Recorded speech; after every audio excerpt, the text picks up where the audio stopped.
17. So kids out there, age 15, 14, don't expect much of them.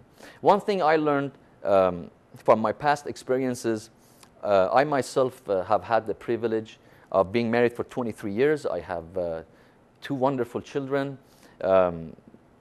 My daughter, her name is Sahar, she's 21 years old. My son, his name is Milad, and he's 17 years old. One thing I wanted to mention, I never pushed them or forced them to believe in God or even to go and pray or fast. What I did was I always try to be a role model. For instance, when I go home and if I'm going to do my prayers, I just put my prayer right there and I start to do my prayers. I don't even say anything to my son or anybody else. And once I start my prayer, he just comes and joins me automatically without me even asking. Because the important issue here is to remember, we don't want to force people or force our kids to believe. Belief is something we all have to seek on our own. We can offer them guidance, but don't preach religion to the kids. I think the most important thing first is to preach about God to kids and let them understand who God is and how God can help them and how God works in their life. Once they understand and absorb how this process works and they become a true believer and faith starts to grow in their hearts, once they truly understand God, then they themselves will automatically go after their own religion or whatever path they want to take to God. Because kids nowadays are a little bit scared of following religions because they think it's too many rules, regulation, restrictions, you can't do this, you can't do that.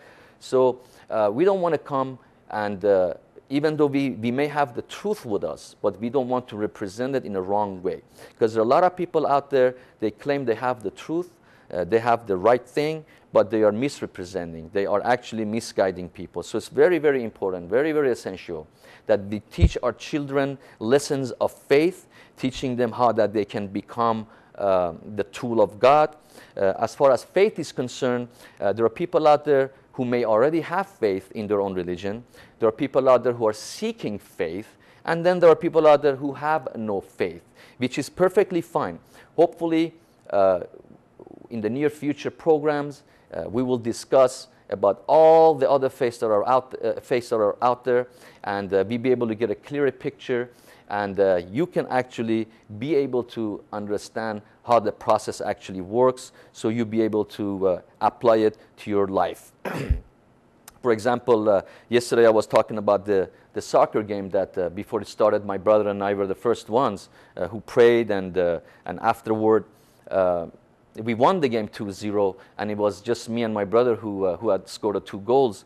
That was a clear sign indication from the higher intervention, from the creator of the heavens and the earth, who's sending a sign and a single sign to a human being that is really no smaller than an atom. So it makes us feel good that God is sending us a sign and telling us that I see you, I hear you, and I'm with you.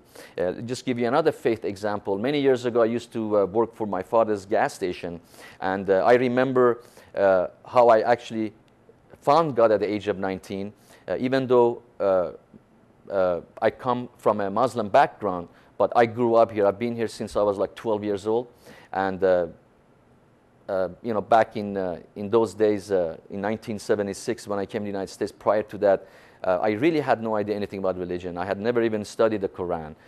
So having to come here to the United States and being able to have the opportunity to live with an open mind and started to seeking the faith. If you all saw in the very beginning of the program, or at the opening of the program, there is this book that you also see the picture called Truth That Leads to Eternal Life. This is actually the book that I read and my brother read that actually brought us to the Creator and made us understand that how it works. It was about understanding the power of truth, because power of truth is just one of the attributes of God, and from that one single attribute we will able to absorb and understand how the power of God works. So one thing we learned was in order to see how the power of truth works for us would be to become the truth, the whole truth, nothing but the truth, so help me God.